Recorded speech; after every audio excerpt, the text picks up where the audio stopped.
All right, what a beautiful morning. We are here in Jim Thorpe, going on the world famous Jim Thorpe bike trail. Check out that double-decker bus. Some people up there looking out, waving at us. Double-decker bus, double-decker train, duh. So this is a old town called Jim Thorpe. It was named after a very famous Olympic athlete. He was a Native American fella. I knew, man. There's the caboose slashed engine at the end and turn around and go the other way. So we're in this little town here. This trail is absolutely huge, and there's a huge parking area. We're going to go over to the visitor center and check it out real quick. We're going to have to ride our bikes. It's way up there, and then we're going to get on this trail, and it kind of takes you all along the river here. Gorgeous, gorgeous place. One of the main reasons we brought our bikes in the back of the car here. It's supposed to be incredible. So we're going to show you guys what it's all about. You ready, babe, for an awesome adventure? She's ready. All right, so Pamela went over here to the visitor center to check the ladies' room out real quick before we hit this trail. Again, guys, crazy story about Jim Thorpe, a very famous Olympic athlete, was seen as one of the most amazing Olympic athletes of all time. We'll put a link in the description that kind of talks a little bit about his story. He was Native American, never even came to this town, never even came to Pennsylvania, apparently. But his wife, after he passed away, was offered a decent amount of money, apparently, to bring his remains here and have his burial site here. They named the town after him because they want to increase the tourism of this beautiful early settlers kind of area. And you can see the train station behind me. Everything here is named after Jim Thorpe. I mean, every business, everything in the town. He has a Jim Thorpe Film Festival. Tons of stuff they do here. Here's the train. It goes through the Lehigh Gap, which apparently goes for miles and miles and miles, like 75 to 100 miles. We're not going to do all that today. We're going to do about 25 or 35 miles.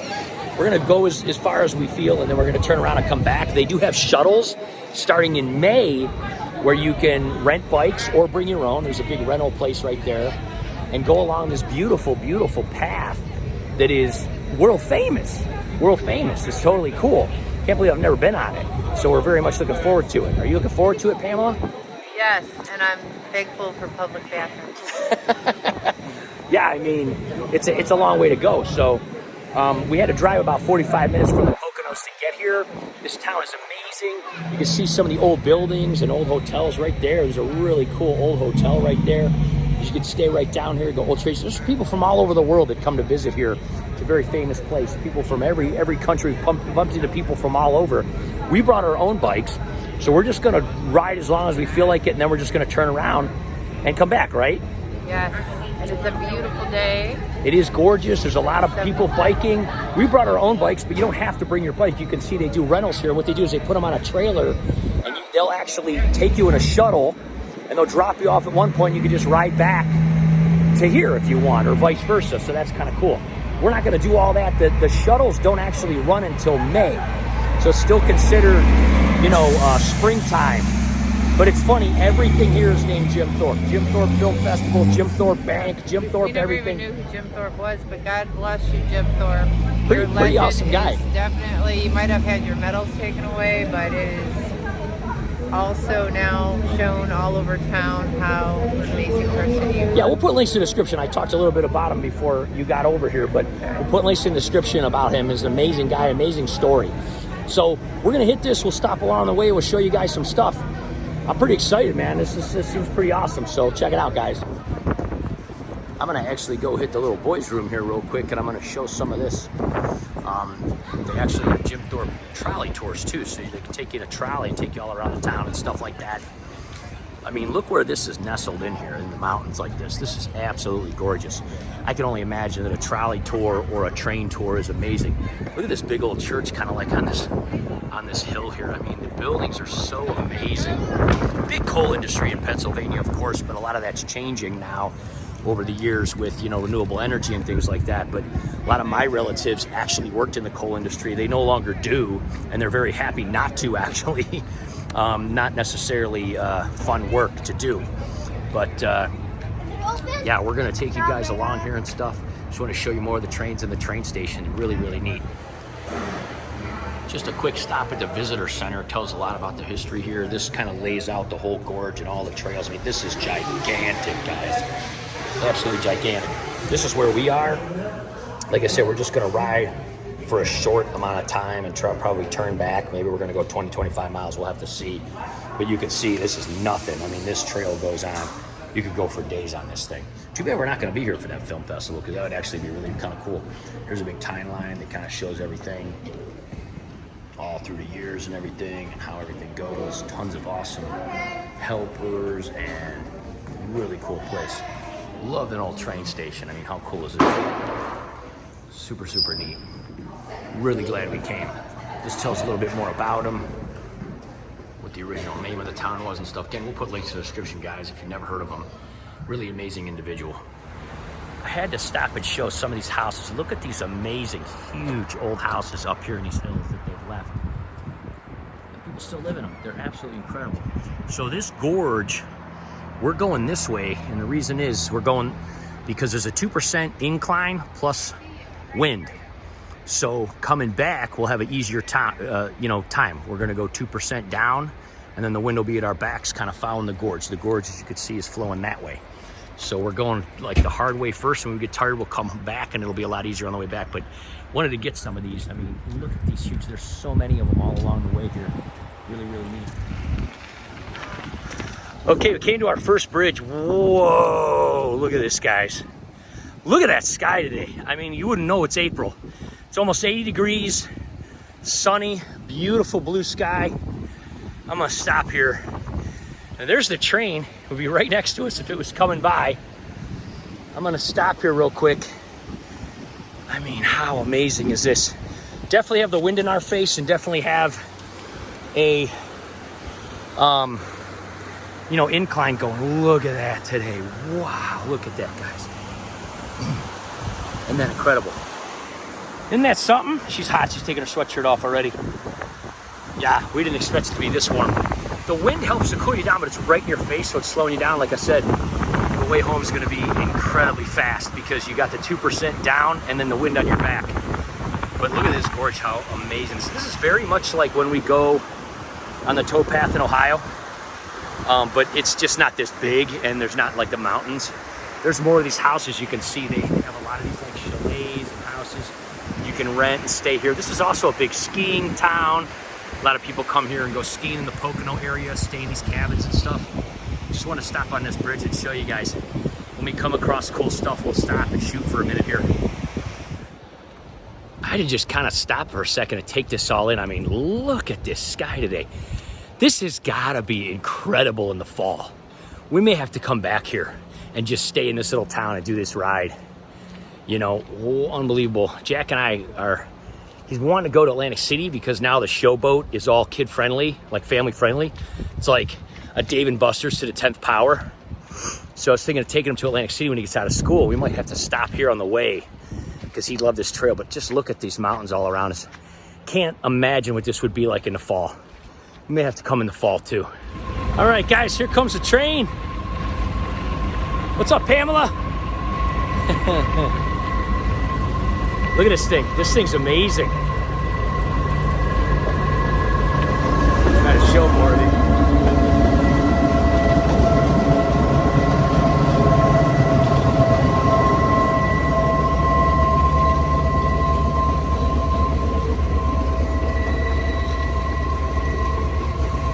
See some of these cars. Hey, there's everybody waving. We're taking video of us. We're taking video. See those cars right there? They got the glass up top. It's like a second floor. You can look out.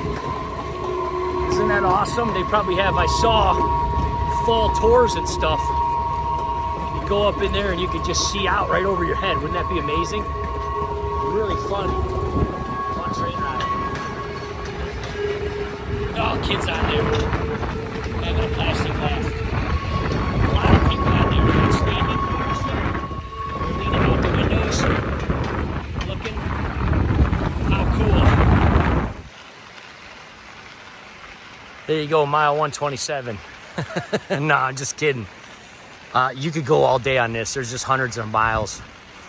But we're having a little bit of a difficult time. That wind is in our face going this way.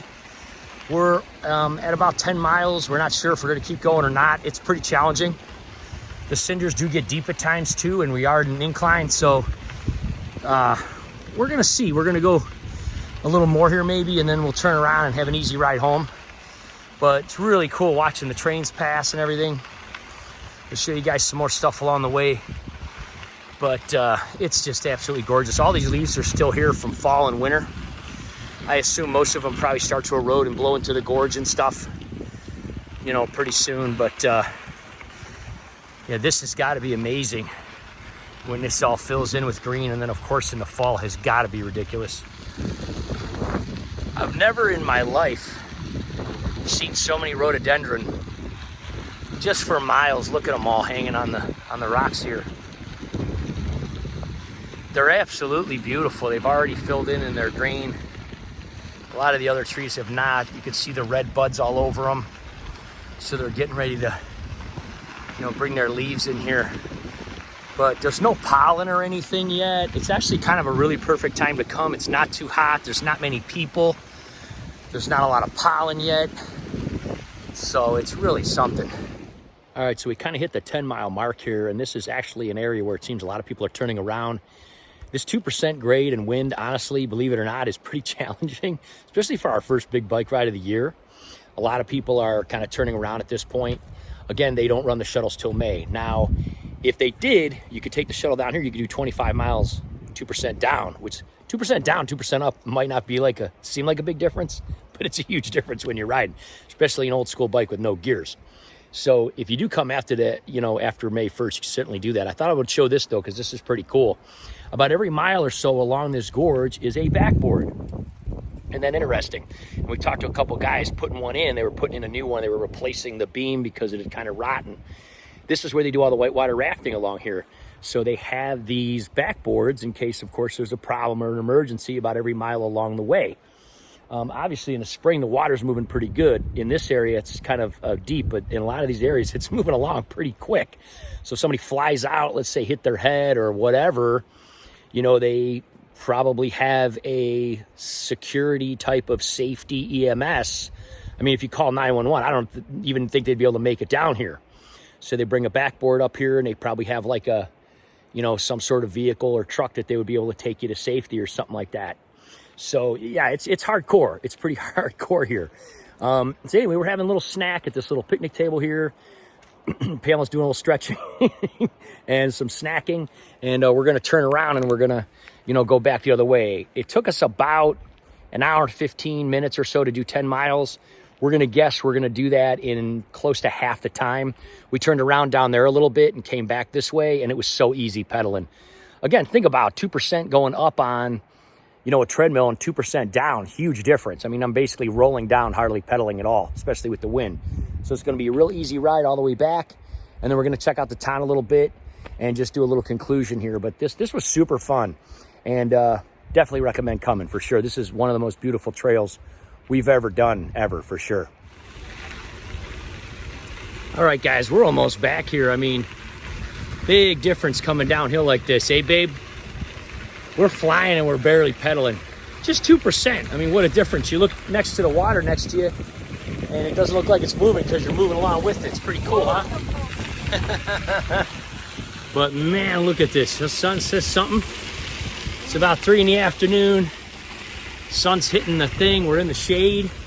It's cooling off. What an amazing trip, huh? Look at this, man. Look at the sun hitting that water. Watch out, someone's coming. I've seen a lot of people with e-bikes for sure. And how you doing, man? I've seen a lot of people with e-bikes kind of going, you know, back the way we were going, which makes sense because, like I said, that constant, you know, 2% grade is kind of tough. So if you come and you're not a real, you don't have an amazing bike or an e-bike, or you're not an awesome cyclist, certainly would recommend doing the shuttle. I'll probably do that with Jack this summer if we come through here again, which we're talking about doing. But yeah, I just want to let people know, I mean, beautiful, beautiful, but definitely challenging. We talked to a lot of people that are actually bikers, you know, and they were even saying like it's exhausting, especially this early in the year. They're not really in shape yet that much, being off for the winter. And look at this, right along the water here. Totally fun. We're pretty happy we did 10 miles that way. A little over 10, we're heading back. This is a breeze now. This is fun going downhill. Just pedaling real slightly. We'll show you over here at the end when we get there. There you go. You want to watch out for bears while you're here, by the way. There's another backboard there. This is where it opens up. You can see the river, just the gorge or whatever. It's very, very wide. People hike in. A lot of people got the water packs on the back. Certainly need your water, even though it's, you know, not that hot yet. You don't realize how much you're sweating with that wind coming. You think you could outrun a bear on your bike if he was chasing you? Get the adrenaline going? There she goes. I think if a bear was chasing us, we'd get the old adrenaline going and out-chug him. I don't know, but I certainly would give it the old college try, that's for sure. All right, that was super fun, huh? Let's look on the thing here. What did we get here? We got 20 just a little over 20, huh? Super fun. 727 calories. Really? Wow. About 2 hours and 45 minutes, because I would stop it if we stopped for a second. Yeah, we stopped sometimes and ate and looked around at a lot of scenery, but this is an amazing trail, guys. We only did a small part of it. This is the first ride of the whole season. And like I said, that uphill was pretty challenging. If you come anywhere near this area, definitely check this out. Again, you can take the shuttle or the rail. You can actually take the train. Whatever one you want to do, you could go up, ride down, or if you're advanced, go both ways, whatever. We're going to go check this town out a little bit. Maybe get some, you said you saw a sign for hibachi or something, huh? Water. We're going to get some more water. But this was super fun, guys. This is just one of the fun activities we did on our quick little spring break jaunt here in Pennsylvania. We hiked yesterday, so almost 2 days. Yeah, hiked yesterday. Lots of fun stuff to do, so thanks for following along. And I think I'm definitely going to bring Jack through this area. We're supposed to maybe go to Atlantic City, like I said, and he's probably going to want to dig this. We'll probably do the train and ride back down with him and stuff. So Pamela wanted to check out a few of these shops. You know, this is actually really kind of neat. Lots of little joints like this, you know, shopping, boutiques, you know, accessories, jewelry. There's a lot of cool buildings here. You can see the trees all along are blooming and blossoming, which is really beautiful. Lots of restaurants. We ate at a little hibachi place. It was very good, actually incredibly impressive. This is an inn where you can just stay, and very, very cool. There's another one up there. You can stay above there. There's a treasure shop. A lot of these kind of like resale type of places, antique kind of places. Snack and candy and jerky, but just beautiful in the hills here. We're gonna go check the Jim Thorpe statue thing out, so we'll show you guys that. There he is, guys, the awesome Jim Thorpe. This is like a whole scene here.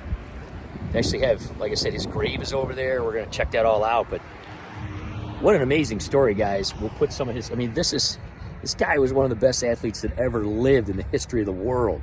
I mean, wow, super, super, super cool. We'll put links in the description if you want to look up some of his stats. I mean, look how many things he competed in and placed it in the Olympics. He also played professional football, baseball. The reason that his medals got taken away is because it was found out later on that he played some minor league baseball. And I think from what I read, partly that was due to fund, you know, when you're in the Olympics, you have to be an amateur. You don't have any money to travel and things like that. So a lot of people, you know, they need to fund that. Well, they didn't have Reebok and Nike and sponsors and everything back then. So he played some minor league baseball to make some money so he could go in the Olympics. But then they found that out and they said, well, you're not allowed to be a professional and then go in the Olympics. So they took his medals away, and it led to, unfortunately, a lot of horrible depression on his part. And, you know, he died really with nothing. And the story kind of goes that his wife sold the burial rights and put him here. We'll kind of show over here his grave and everything is right here, and we'll go over there and go closer to it. But apparently sold this to get some money, since he died without any money and didn't leave, you know, her or his family with anything. His son later on tried to get his body, being Native American, to be put back on a Native American reservation or something like that. and was unable to do it. He fought it in court, and the court said, you know, his wife signed these contracts and everything like that, and with the city, and they overruled it. And so here he stays. Unfortunately, it's kind of a sad story, but it's cool that the town recognized him as being such an amazing athlete, regardless of what happened afterward, and put him here and named the town after him to give him such recognition for being an amazing athlete. So, yeah, King Gustav, actually what he's very famous for is the staying here that it says here on all of his plaques.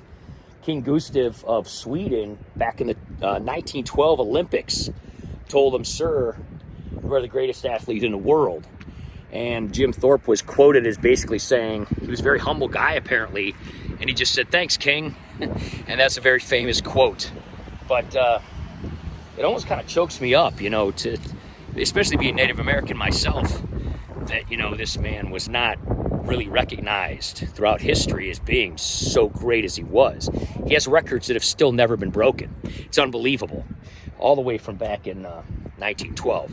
So it was really cool that we got to come and see this. I'm definitely going to bring Jack. Here's another statue of him playing football here. So you can pull up here. This is lit up at night. You can pull up here and you can see all this. And it's really cool, like I said, that the town recognized him and did this, and kind of set his, you know, some of his family up with something, since they didn't have anything, and that they utilize this for tourism, and that so many people here. Anyway, it's a neat story. We'll put links and everything in the description. Thanks so much for watching, guys, and thanks so much for going along with us. If you've never come here, definitely check it out. It's a really cool town, and it's a really neat place. And there's certainly people that feel one way or another about some of these things, but all we care about is he's an awesome guy, and we're glad we could come see this beautiful state, because we really haven't spent a lot of time here. A lot of my family's from here, a lot of Pamela's family's from here, and our ancestors, you know, and things like that. So it's really cool. Take care, guys. We'll see you next time.